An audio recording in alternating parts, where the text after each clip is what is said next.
Columbia Network takes pleasure in presenting Orson Wells and the Mercury Theater on the Air in the second of a unique new summer series of 9 dramatic productions.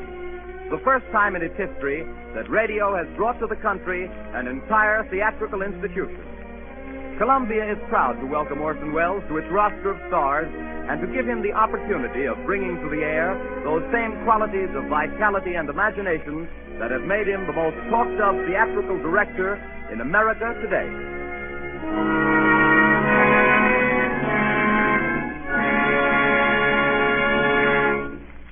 Good evening. This is Orson Wells speaking. If there's anything bloodthirstier than a werewolf, it's a pirate. And the Mercury Theater is playing safe. Now, if vampires and their ilk leave you as uncannily cold as old Dracula himself, who was staked down firmly and it is to be hoped permanently in his own family plot last week, then there are figures to prove that you are susceptible to buried treasure. We calculate that no decent, law-abiding citizen is immune to pirates. There are cowboys and Indians, there are gangsters and G-men, but these delights are inconstant like the short skirt. I don't care how young you are. Nothing charms, nothing ingratiates, nothing wins like a one-legged, double-barreled buccaneer with earrings, a handkerchief on his head, and a knife in his teeth. What could be more appropriate on the starboard rail of your four-masted brigantine? If you haven't a four-masted brigantine, you have Treasure Island. It's in your library because it's a great English classic, and this evening, because it's a great story, it's on your radio. That's what I mean by playing safe. Once there was a small boy who asked his stepfather, who had written a number of books, please to write something interesting.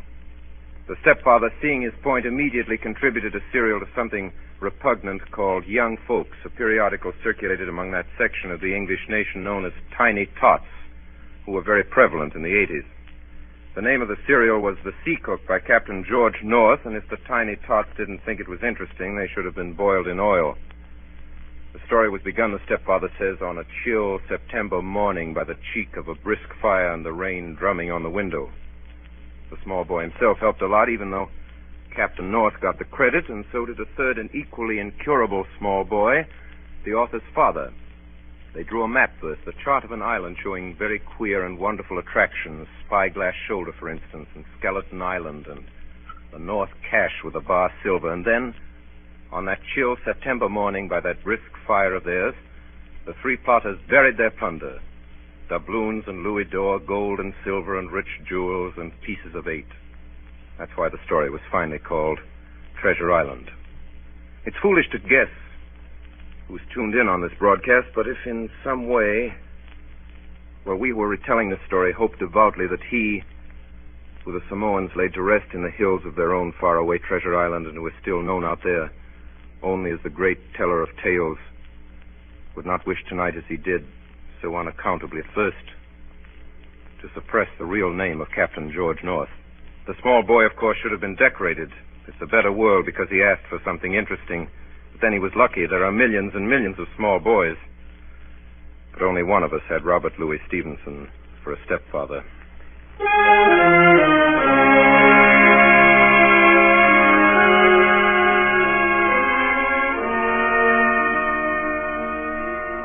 Treasure Island by Robert Louis Stevenson, with Orson Wells as Long John Silver and as Jim Hawkins, who tells the story. Treasure Island.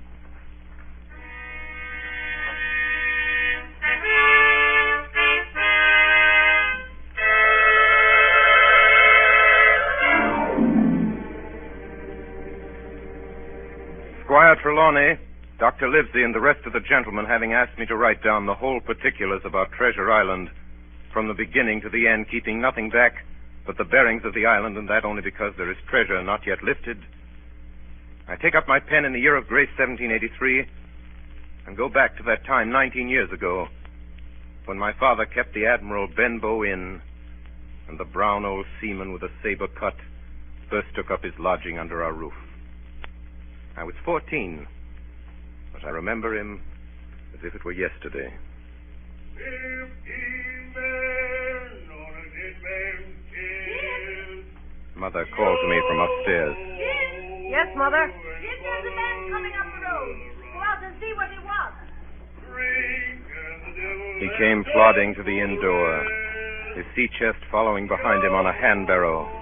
A tall, strong, heavy, nut-brown man, his tarry pigtail falling over the shoulders of his soiled blue coat, his hands ragged and scarred with black broken nails, and the saber cut across one cheek, a dirty, livid white, singing that old sea song that he sang so often afterwards.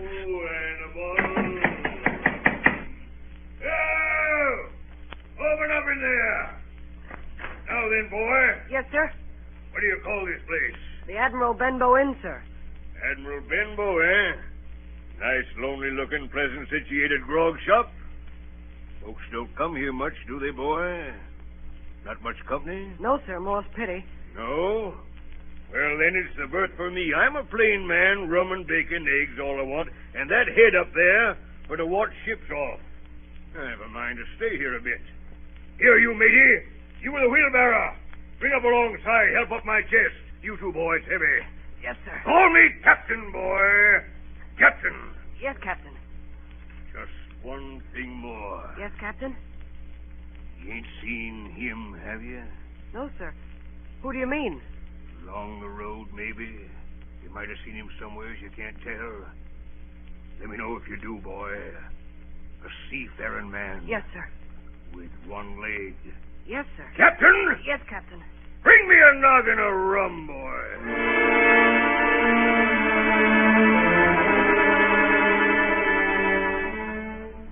And so he came to live under our roof. We never knew his name. We called him the Captain. He was a very silent man by custom all day. He hung around the cove or upon the cliffs with a brass telescope staring out to sea. All evening he sat in a corner of the parlor next to the fire and drank rum and water, very strong. And every day when he came back from his stroll, he would ask the same question. Jim? Yes, Captain? Any seafaring men go by today along the road? No, Captain. And Jim? Yes, sir. You're a good boy, Jim. You wouldn't lie to me ever, would you, Jim? No, sir.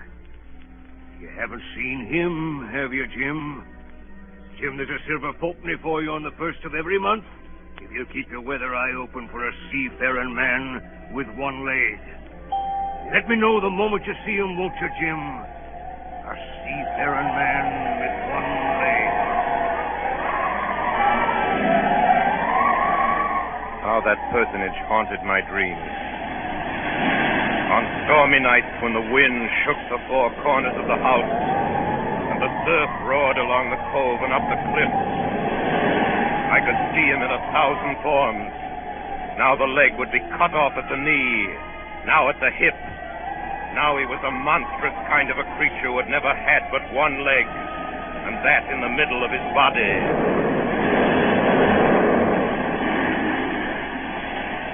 You'll keep your weather eye open, won't you, Jim? For a seafaring man with one leg. A seafaring man with one leg. Months went by. The captain bade fair to ruin us. We kept on staying week after week, month after month. And never a penny of money, Jim. Not a penny as he paid us since the day he came here. And me, a poor widow woman. Mother, why don't you ask him for some? Well, I'll tell you the truth, Jim. I'm afraid to ask him. I'm afraid of the man. Now, if your father was... In all that time, none of us ever saw him open the great sea chest that was in his room. There were nights when he took a deal more rum and water than his head could carry. Often I heard the house shaking and all the neighbors joining in for dear life. Drink and the devil have done. Quiet, amidships! Quiet! He would force them all to listen to his stories. Dreadful stories they were, about hanging and walking the plank and storms at sea and a dry Tortugas and wild deeds and places on the Spanish Main. By his own account, he must have lived his life among some of the wickedest men that God ever allowed upon the sea.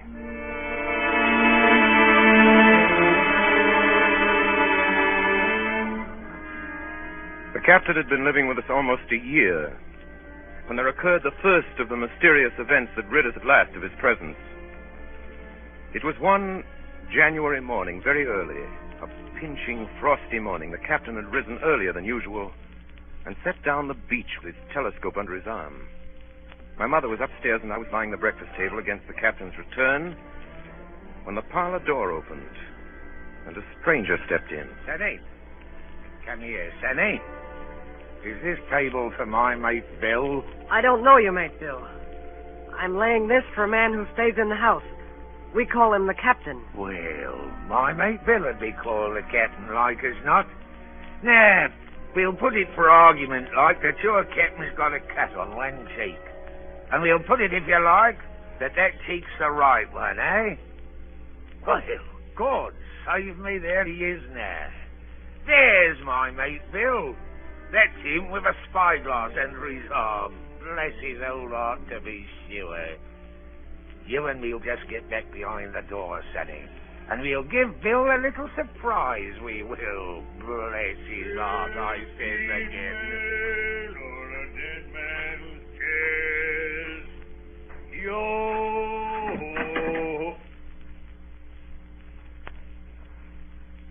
Hello, Bill. Come, Bill. You knows me.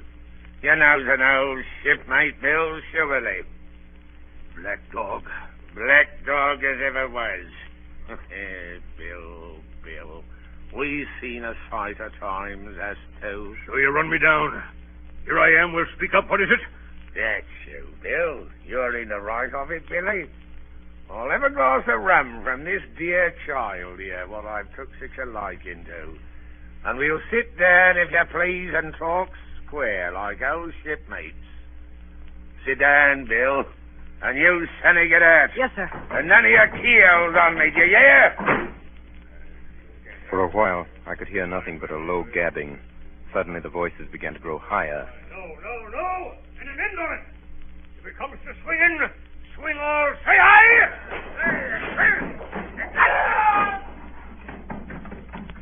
I saw Black Dog streaming blood run off down the road. Presently, the captain returned, alone. Jim, give me some rum. Captain, are you hurt? I must get away from here. Get away, that's what. I must get away from here. What's happened, Jim? What's happened? It's the captain, Mother. The captain? Oh, dearie me, what a disgrace. I've been afraid of something like this ever since he came into the house with that old chest of his. I got the rum and tried to put it down his throat, but his teeth were tightly shut and his jaws were as strong as iron. An hour later, our friend Dr. Livesey came. Doctor, what shall we do? Where is he wounded, Doctor? Wounded? A fiddlestick's end. No more wounded than you or I. The man's had a stroke. Where's Black Dog? Black Dog? There is no black dog except what you have in your own back. You've been drinking rum, man, and you've had a stroke. Now, listen to me. One glass of rum a day won't kill you. But if you take one, you'll take another and another, and then you'll die. Die and go to your own place like the man in the Bible, and the world will be rid of a very dirty scoundrel. Do you understand that? The name of rum for you is death.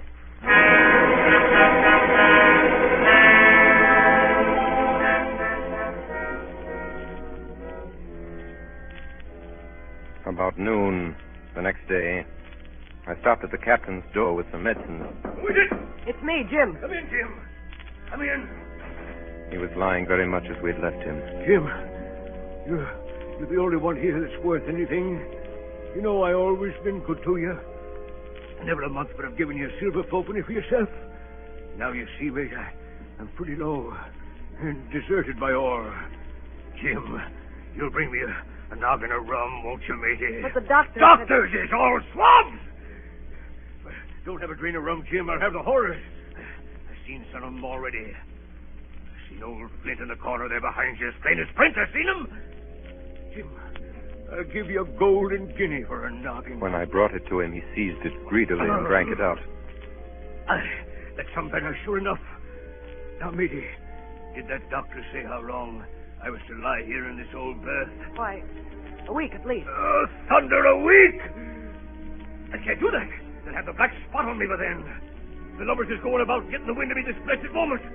Lobsters couldn't keep what they got, and want to nail what's another's. It's in my old sea chest, Jim. The thing they're after. They'll tip me the black spot, I know it. I was first mate, I was. Old Flint's first mate. And I'm the only one as knows the place he buried it. He gave it me at Savannah when he lay a-dying. What's the black spot, Captain? A summons from old Flint's crew. A summons. And them as gets it, Jim, is lucky when they're dead.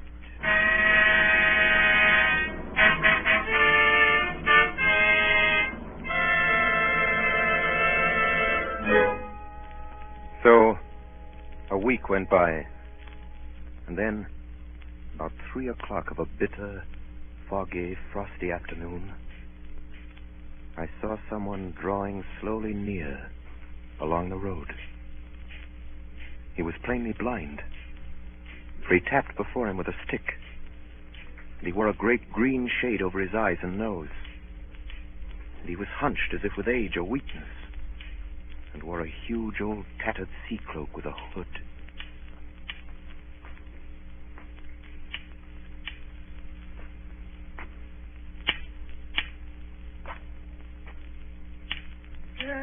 Christian friends, take pity on a poor blind mariner as has lost the precious sight of his eyes in the gracious defense of his native country, England, and God bless King George. Where or in what part of his country he may now be? You were at the Admiral Benbow Inn, sailor. Eh? Black Hill Cove. I hear a voice, a young voice. It's here where I miss me deadlights.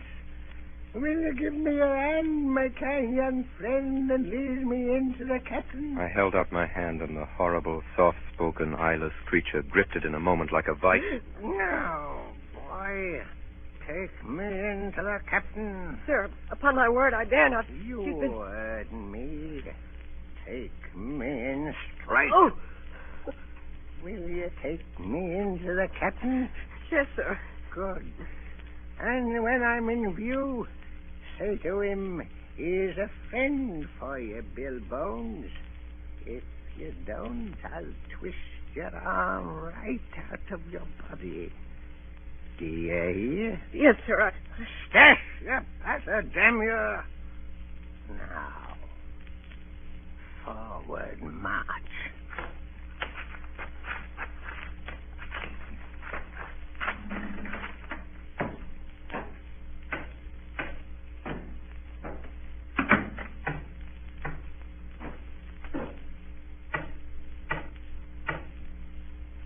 Here's a friend for you, Bill Bones. Now, Bill, sit where you are. Business is business. Hold out your left hand, Bill. Boy, take his left hand by the wrist and bring it near to my right. Here's a little bit of paper for you, Bill Bones. Now that's done, I'll be going. Goodbye, Bill. Goodbye.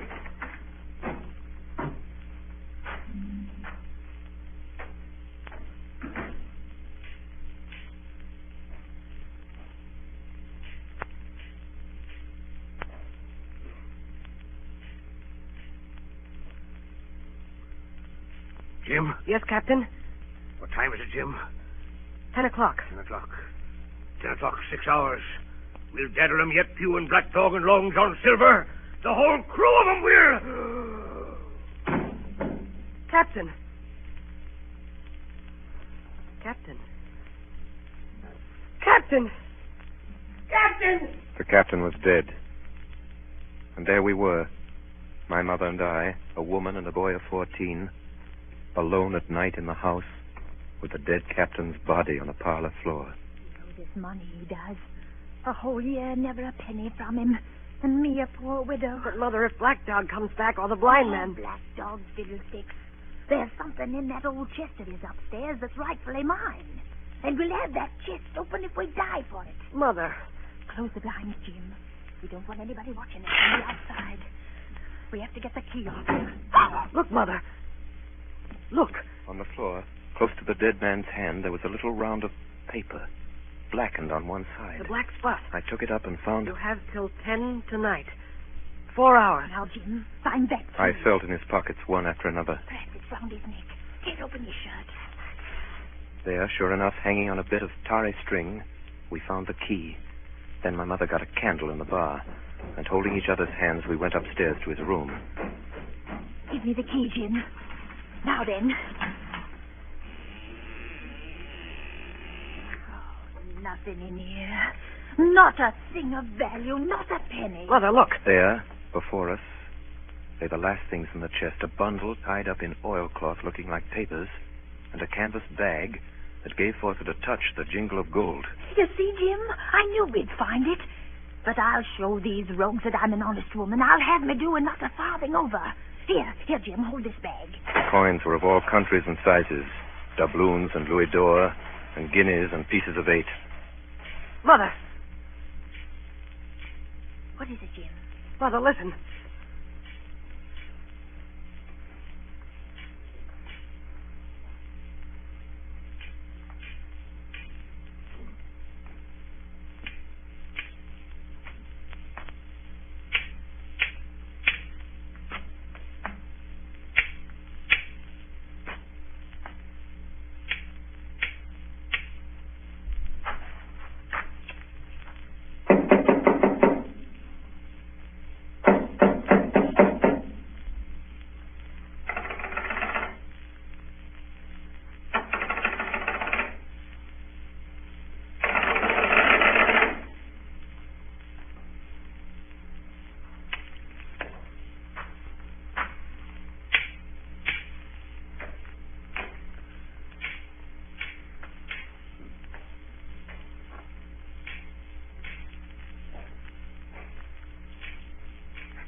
Come, Mother.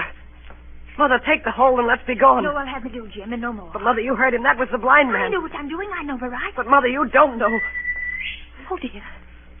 I'll take what I have. And I'll take these papers. Quick, Mother, quick. Take my hand. Next moment, we had opened the door and were in full retreat toward the village. Look, Jim. Over the hill. There they come. Run, Mother, run. Oh, Jim. Jim, I'm going to faint. Oh, Jim. Take the money and go on. Mother. Oh. Mother. She had fainted.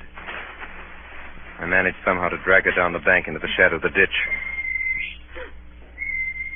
A moment later, the house was surrounded. Bones! Bones! Bill Bones! Will you answer me? Down with the door, then! In, you lovers! Loot the house and find it! Bill's dead! That's you!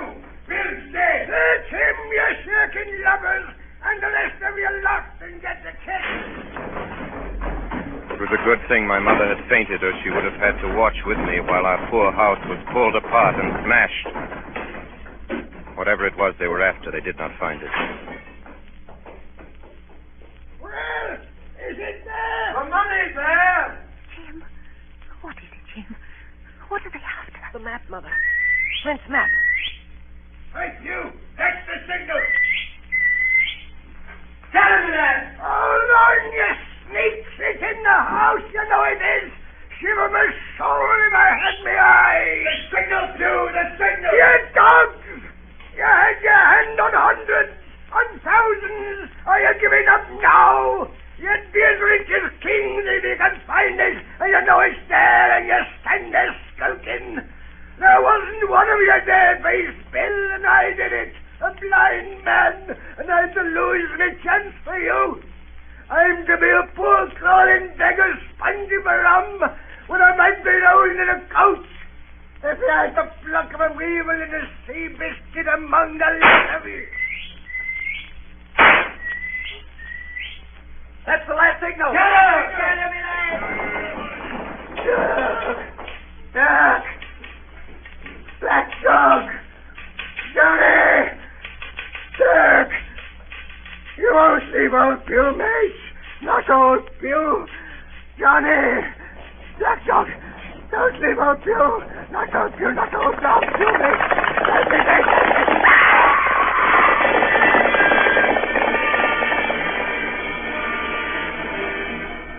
When they picked him up where he lay on the road on his side, Pugh was stone dead. The horsemen, as it turned out, were revenue officers who had some news of a strange lugger in Kit's Hole, and had set forth that night in our direction. They took my mother to a neighbor's house. So, Hawkins, they got the money, you say? Well, what in fortune were they after? More money, I suppose. No, Sergeant. Not money, I think. In fact, sir, I believe I have the thing in my breast pocket.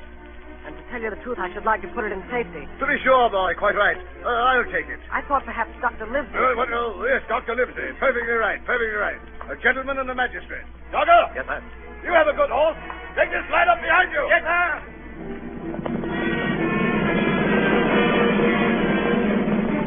We rode hard all the way till we came to Dr. Livesey's door. Dr. Livesey, the doctor's stopping tonight at the Squire's. Squires? So there we go, boys.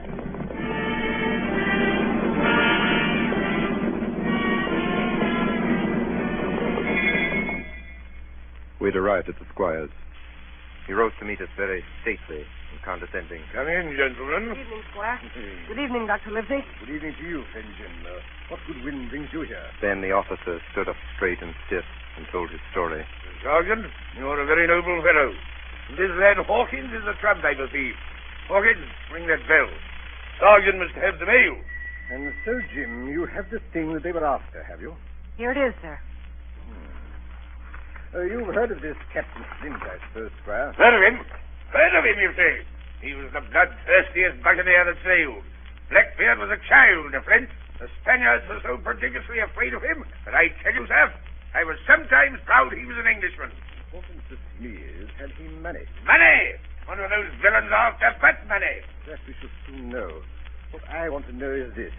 Suppose I have here in my pocket some clue to where Flint buried his treasure. Will that treasure amount to much? Amount, sir? It will amount to this.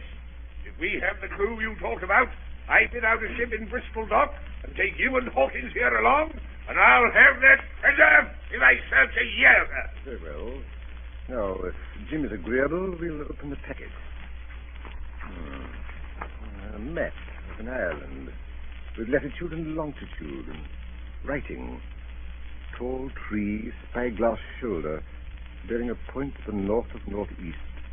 Skeleton Island, southeast by east, 10 feet. The bar silver is in the north cap. Dave, you'll give up this wicked practice at once. Tomorrow, I start for Bristol. In 3 weeks' time, 3 weeks, 2 weeks, 10 days, we'll have the best ship, sir, and the choicest crew in England. Hawkins shall come as cabin boy. You live as ship's doctor. I am admiral. I'll go with you, Squire. So will Jim. And be a credit to the undertaking. There is only one man I'm afraid of. Who's that? Name the dog, sir. You, sir. For you cannot hold your tongue.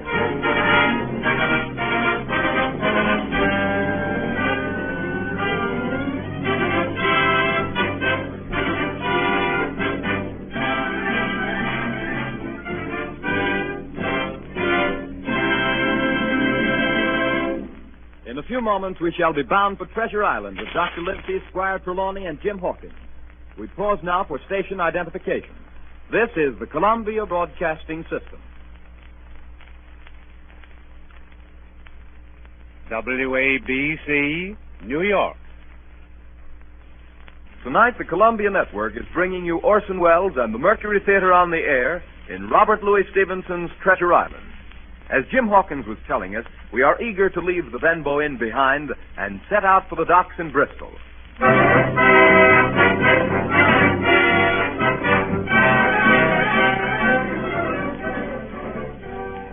It was longer than the Squire imagined ere we were ready for the sea. Weeks passed on. Then, one fine day, there came a letter from the Squire. From Bristol. Here lives it. The ship is bought and fitted. Lies at anchor ready for sea. It was the crew that delayed me, till the most remarkable stroke of fortune brought me the very man that I required. I was standing on the dock, when by the merest accident I fell in talk with him. He had hobbled down there that morning with a parrot on his shoulder to get a smell of salt, he said. Out of pure pity, I engaged him on the spot to be ship's cook. Long John Silver, he is called, and has lost an egg. Well, sir, I thought I'd only found a cook, but it was a crew I'd discovered. Between Silver and myself, we got together in a few days a company of the toughest old sorts imaginable. I declare we could fight the frigate. Seaman ho! Hang the treasure! It's the glory of the sea that has turned my head. On the 16th of April, the schooner Hispaniola set sail from Bristol Harbor. It was more than 19 years ago, but I can remember it as if it were yesterday. Me and my new blue cabin boys were 19 years ago. leaning over the rail, waving goodbye to my mother, and doing my best not to cry. For at the last moment, it sort of hurt to leave her, and it was the first time I had been away from home. Then, a little before noon, Captain Smollett gave an order. The boatswain sounded his pipe, and the crew began to man the capstan bar. Soon, the anchor was short up. Soon it was hanging dripping at the bars. Soon the sail began to draw, and the land and shipping to flit by on either side. The Hispaniola had begun her voyage to the Isle of Treasure.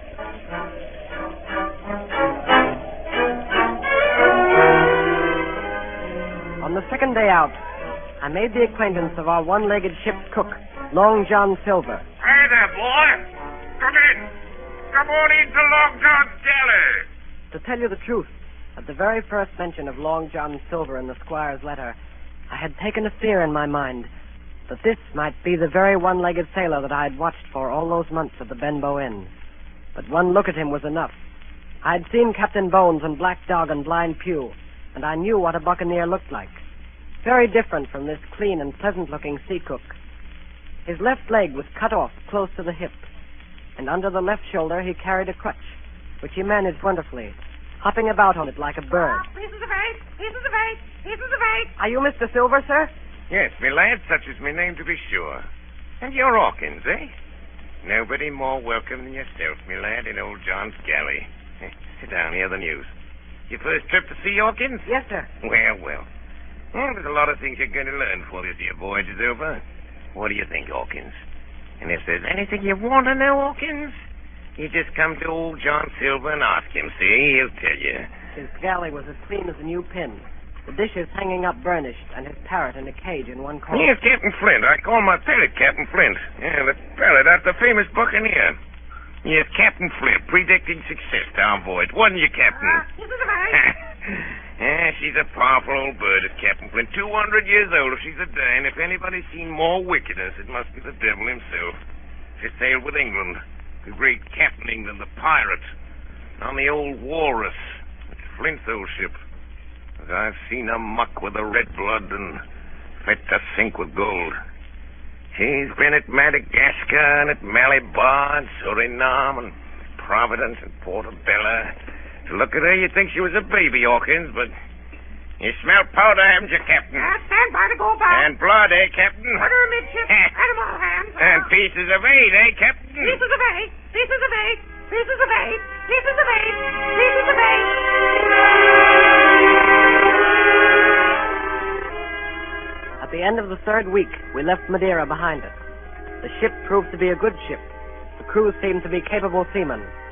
There was only one man aboard who was not satisfied, and that was the ship's master, Captain Smollett. I'll speak plain. I don't like it. I don't like this cruise. I don't like the men. I don't like me officers.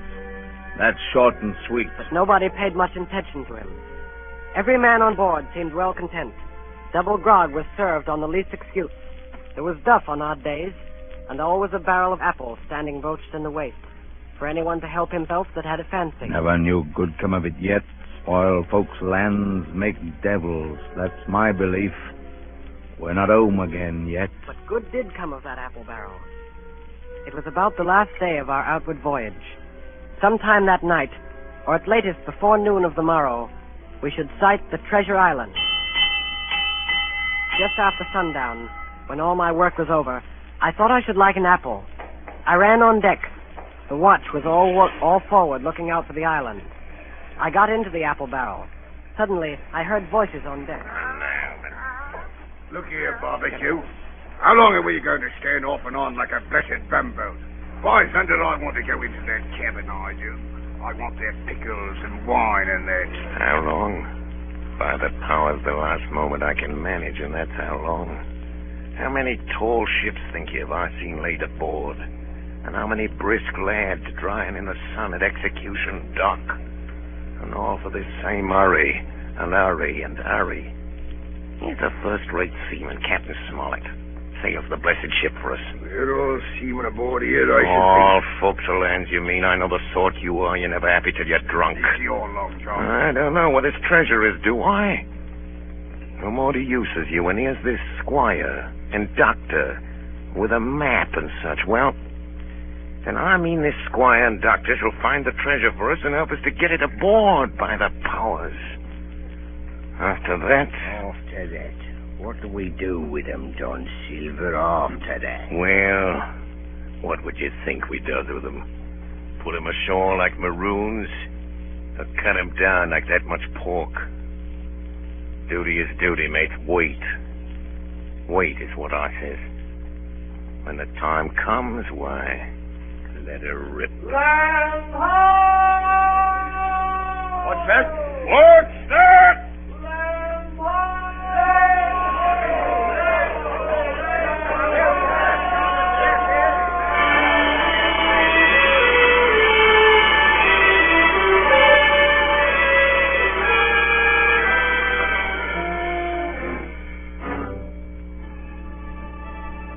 Away to the southwest of us, we saw it.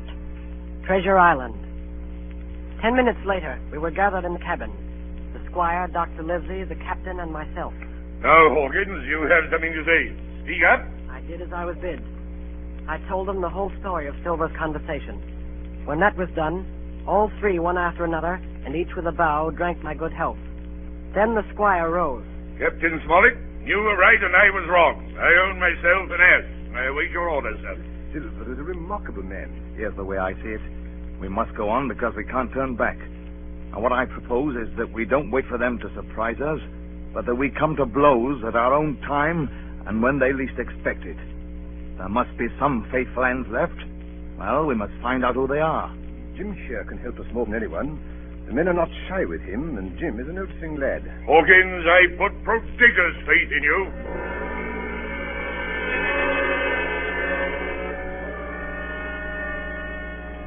In the meantime, talk as we please. There were only 7 out of 26 on whom we knew we could rely. And of these 7, I was a boy. So that the grown men on our side were 6 to their 19. Next morning, there was not a breath of air moving, nor a sound, but that of the surf booming half a mile away along the beaches. A peculiar stagnant smell hung over the anchorage. The heat was sweltering, and the men grumbled fiercely over their work. Mutiny, it was plain, hung over us like a thundercloud. Around noon, Captain Smollett came up on deck. Hey, lads! We're not saying we're all trying another sort. Quick turn ashore and let nobody, so you can take the gig. As many as please may go ashore for the afternoon. Hey,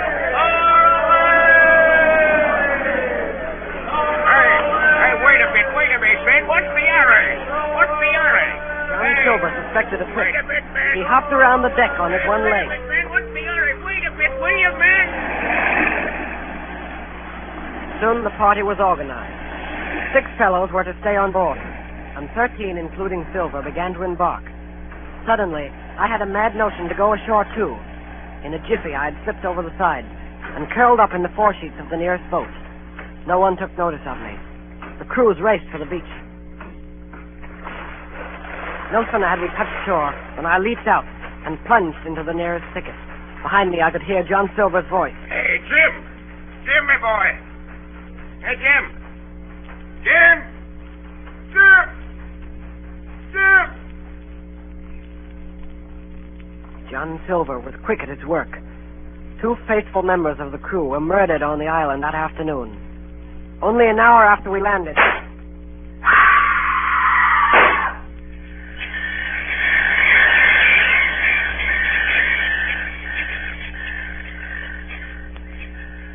The second killing I saw with my own eyes. From where I lay hidden among the trees. Will you tell me you let yourself be led away with that kind of a mess of swabs? sure as God sees me, I'd sooner lose me hand than turn to give me duty. Mate, it's because I think's gold dust of you. Gold dust. John Silver, you're mate of mine no more. If I die like a dog, I'll die in me duty. You've killed Alan, have you? Kill me too if you can. But I defy you. He started to walk away. Try this, then. Long John whipped the crutch out of his armpit and sent it hurtling through the air. It struck him in the back and killed him. Then Silver brought out a whistle. I didn't wait. I ran. I ran as I never ran before.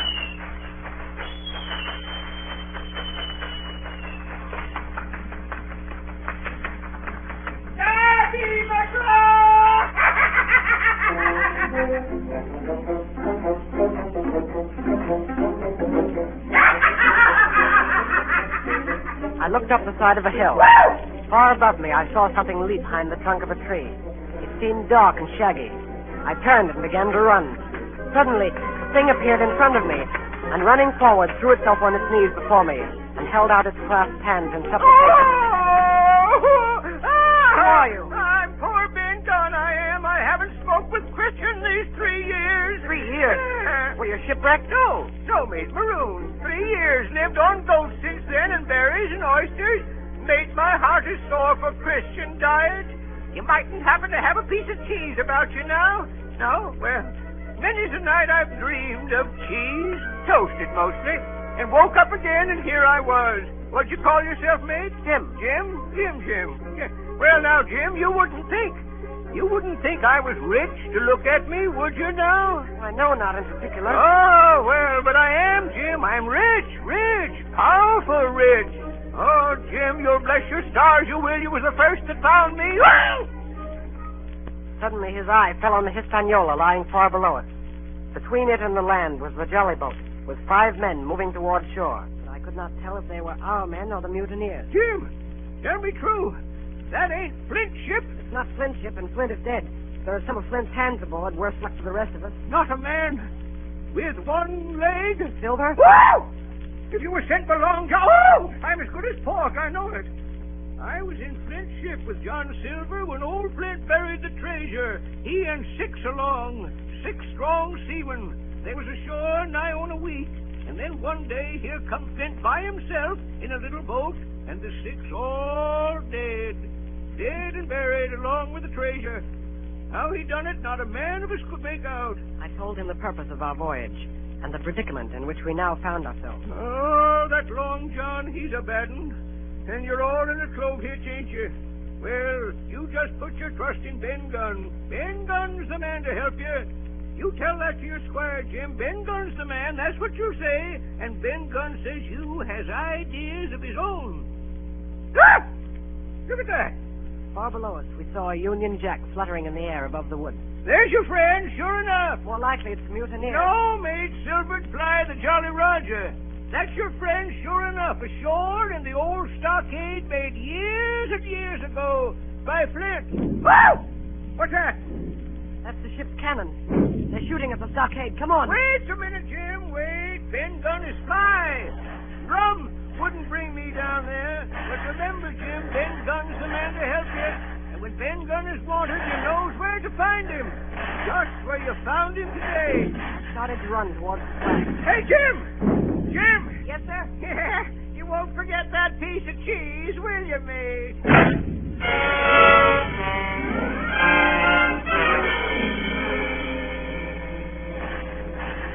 It was less than a mile to the stockade.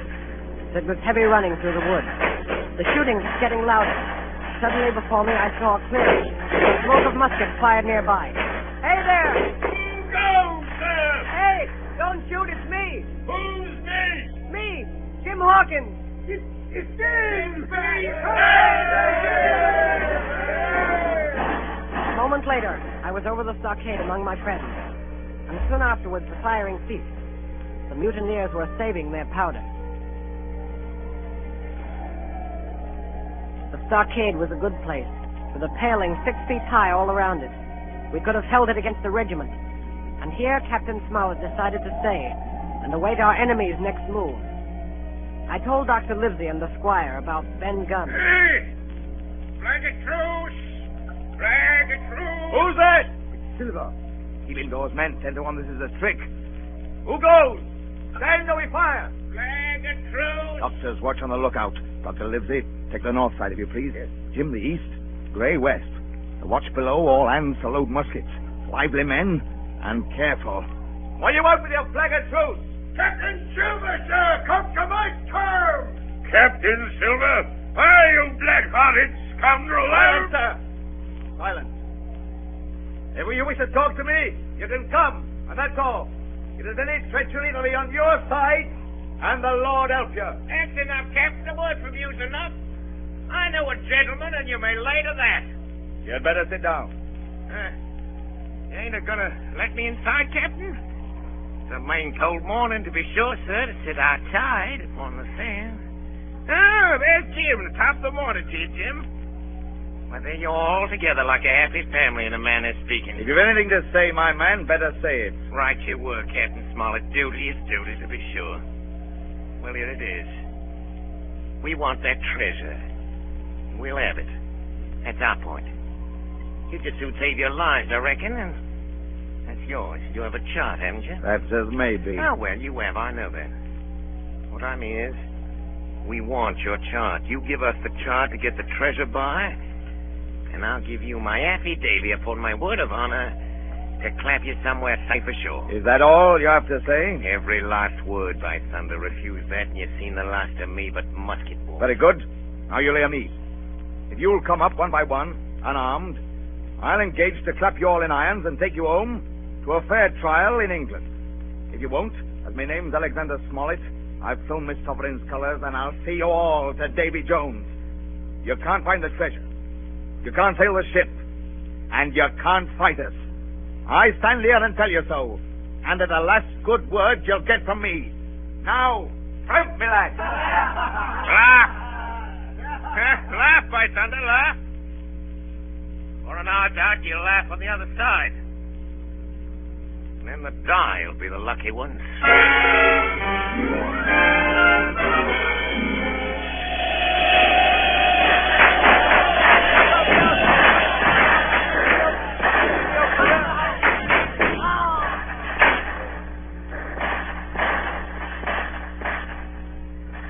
10 minutes later, nothing remained of the attacking party but the 5 who had fallen.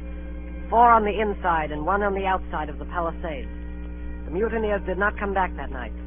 They had got their rations, as the captain put it. The next day was stifling hot. After dinner, Dr. Livesey sent for me. Jim, was it cheese you said Ben Gunn had a fancy for? Yes, sir, cheese.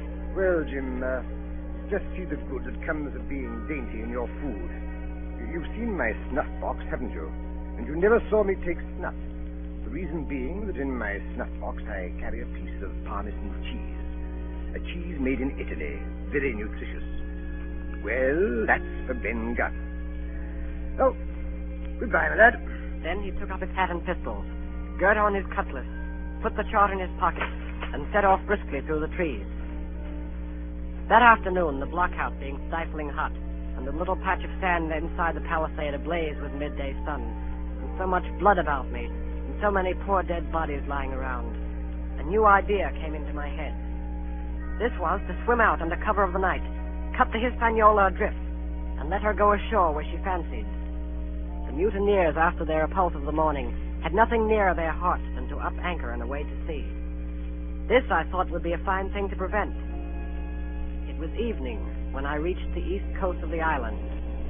I could see the Hispaniola lying at anchor offshore, and there was the Jolly Roger, the black flag of piracy, flying from her peak. As the last rays of daylight dwindled and disappeared, absolute darkness settled down on Treasure Island.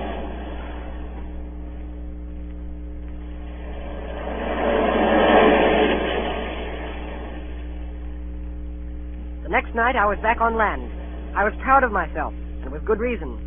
I had grounded the Hispaniola, beached her up tidily in the North Inlet with no harm done, safe from the mutineers. I had no trouble finding the stockade. Coming in from the shore, keeping close in shadow where the darkness was thickest, I crept into the blockhouse. I could see nothing. The doctor and the squire must have worried about me.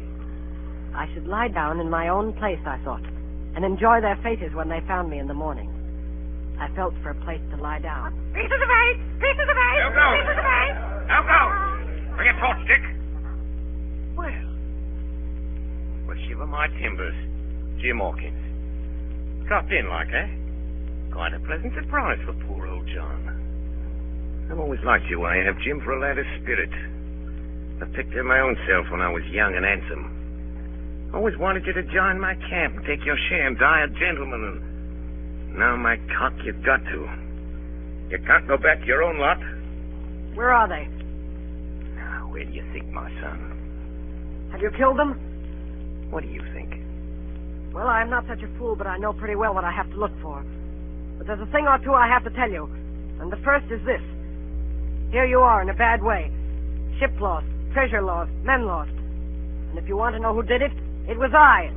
I was in the apple barrel the night we sighted land. And I heard you, John, and you, Dick Johnson, and Hans, who is now at the bottom of the sea, and told every word you said before the hour was out. And as for the schooner, it was I who cut her cable. And it was I who brought her where you'll never see her more, not one of you. I no more fear you than I fear a fly. I'll put one of that in your go, you sneaking son of a skunk. Go it on! Come on, sir! Who are you, Tom Morgan? Maybe you thought you was captains here, perhaps. Only that I killed the boy. Did any of you gentlemen want to have it out with me? Him that wants it shall get it. You won't fight him by thunder, you'll obey. You may lay to it. I like that boy now. Never seen a better boy than that. He's more a man than any para-ratty in this here house. What I say is this, let me see him that'll lay a hand on him, that's what I say. And you may lay to it. Seem to have a lot to say. Pipe up and let me hear it, or lay to. Down. What? We got something for you, Jordan. Step up, I won't bite you. Hand it over, lubber. The black spot. I thought so. What's on it? Deposed. Deposed, that's it, is it? Very pretty wrote, to be sure. Like print, I swear. But it ain't one bit prettier wrote than this. What's that? And what does it look like, lads? A chart, that's what it is, a chart. A chart of this island, old Flint's chart.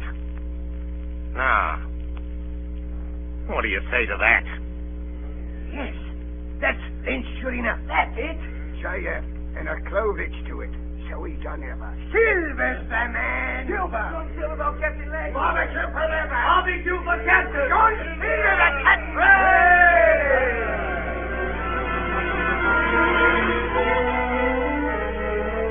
That was the end of the night's business. Only much later, I woke up suddenly and felt someone beside me. Jim, my boy. Yes, Long John? I saved your life here tonight, Jim. Now, you and me stick close, Jim, back to back like in case of trouble. And talking of trouble, Jim, why did those friends of yours leave that chart behind when they cleared out of here? They did, though. I came in here this morning and found the place empty and the chart lying there on the table where I couldn't miss it. And there's something under that. Something under that. Good or bad. The next morning, we set out after the treasure. Tall tree, spyglass shoulder, bearing a point to the north and northeast. Skeleton Island, east, southeast, and by east, 10 east. Hey, over there! Come quick! At the foot of a pine, half covered with green creeper, a human skeleton lay on the ground. A skeleton, begod. It lay perfectly straight, the feet pointing in one direction, the hands raised above its head like a diver's, pointing directly in the opposite. It ain't natural. It ain't natural, but you know, lads, I've a notion in my old numbskull. Now, here's the compass. There's the tip-top point of Skeleton Island sticking out like a tooth. Just take a bearing, will you, along the line of them bones? East, southeast, and by east. I thought so. There's the pointer. Right up there's our line for the Pole Star and the Jolly Dollars. This is one of Flint's jokes, and no mistake. Him and these 6 was alone here. Alone. He killed them. Every man. And this one yawled up here and laid down by the compass, yes. 6 they were, and 6 we are. And Bones is what they are now. I saw him dead, old Flint. Very light with penny pieces on his eyes. Dead, aye, sure enough he's dead. But if ever spirit walked, it'd be Flint's. He had heart, but he died bad, did Flint. Oh, that he did. May not it were. And the windy was open, and I hear that old song of his coming out clear as hell. And the death all on man already. Listen.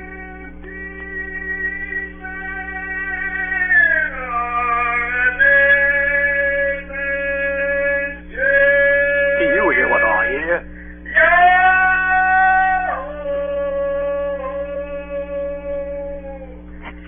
Flint, begad!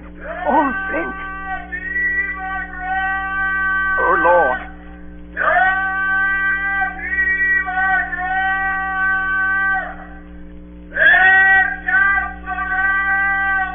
It was his last words. Old Flint's last words about board. Oh, Lord, have mercy on me. Shipmates! Shipmates! They're 750,000 ton, not a quarter of a mile from here. When did a gentleman of fortune show his stand at that much dollars for a boozy old seaman with a blue mug? And him dead, too? Belay there, John. Don't go cross his spirit. Spirit? Well, maybe. You know whose voice that was? It was like a somebody else's. It was like a... By the powers! Ben Gunn! Aye? Aye. So it were. Ben Gunn it were. Why, nobody minds Ben Gunn. Dead or alive, nobody minds it.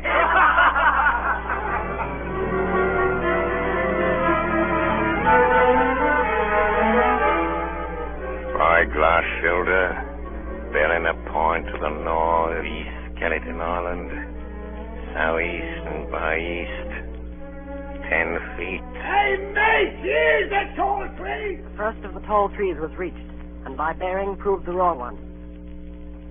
So did the second. So the third. Here it is. Hey, from God, Mary, here it is. Before us was a great excavation. In this was the shaft of a pick broken in two, and the boards of several packing cases strewn around, all branded with the name Walrus, the name of Flint's ship. The treasure had been found and rifled. The 700,000 pounds were gone. We turned and saw above us on the edge of the pit Ben Gunn, Dr. Livesey, Gray, and the squire, all with muskets. The doctor's plan had worked. The pirates had fallen into his trap.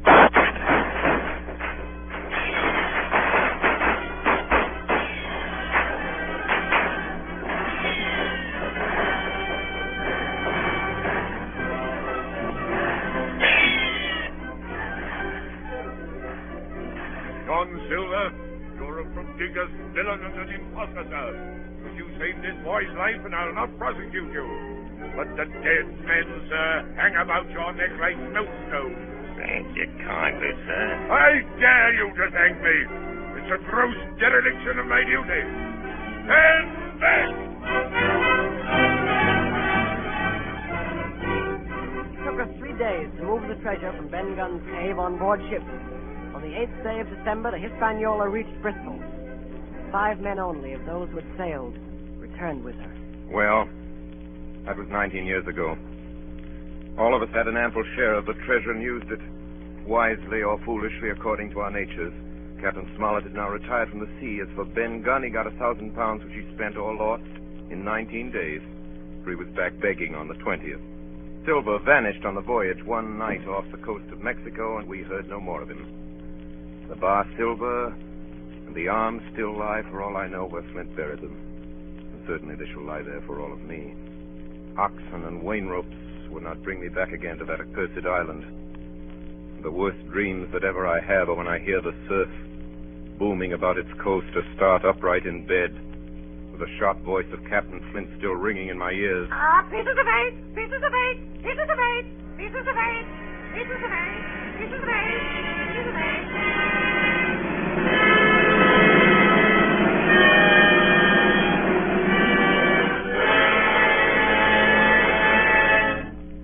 been listening to Treasure Island, starring Orson Wells as Long John Silver in his own radio version of Stevenson's great adventure story. This is the second in a series of 9 special broadcasts presented by the Mercury Theater. And here is Orson Wells himself, writer, director, and star of these programs, to tell you about next week's production. Orson Wells. First of all, I'd like you to meet Jim Hawkins, Jr. Our leading man is 14 years old. Last season, he made a really startling contribution to the stage history of Shakespeare's plays. This was during the course of some experiments with the Mercury Theater sprinkler system. As a consequence of what must certainly have been extensive research in that field, he caused it to rain, actually to rain, and copiously to rain, where in more than 300 years it has never rained in Julius Caesar before. It rained on Brutus. It rained all over Brutus. In the Forum, I was Brutus, and I ought to know. Now, as dramatic criticism, I found this telling and even final. There's a surprise item in the funeral scene. I can assure you that the unexpected appearance on the stage of so many gallons of real water created in us all an impression that was almost overwhelming.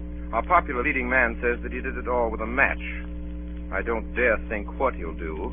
He's old enough to run for president. But meanwhile, no matter what happens to the plumbing, he can always work for the Mercury. As you've probably discovered, he's something more than a very gifted performer. And as I told you, he's something less than 15. His name shall not be withheld. I refer to that fine old actor, Arthur Anderson. Mr. Anderson is not new to the microphone nor the Mercury. He was prominent in Shoemaker's Holiday and in Julius Caesar as Brutus's boy Jeeves, the sleepy-eyed, silver-throated Lucius in brass buttons. He was at least unforgettable. As to our celebrated Mark Antony, George Coulouris, who has always somehow cleverly escaped Rainmaker Anderson, he played Captain Smollett tonight. Eustace Wyatt, late housebreaker of Heartbreak House, was the squire. Ray Collins is responsible for Ben Gunn, among other things. And that was Alfred Shirley as Blind Pew. Then you heard Stephen Fox and Agnes, guess what she played, Morehead, and a Mercury roundup, William Allen and Richard Wilson inclusive. Jim Hawkins Sr. will bear no comment. Next week, we offer you the ominous and authentic click of the world's most famous knitting needles, Madame Lafarge's needles and Madame herself, Dr. Manette, Sidney Carton, and the entire French Revolution, same time, same station. It is a far, far better thing that I do than I have ever done. Charles Dickens, that is correct. That is absolutely correct. Charles Dickens' Tale of Two Cities. There is at this moment a disturbance in the sub-control room, and if it isn't a tumbrel, it's Arthur Anderson. It's a good thing the program's over. Good night, everybody. Thanks. Please write me the stories you'd like to hear, and goodbye till next week.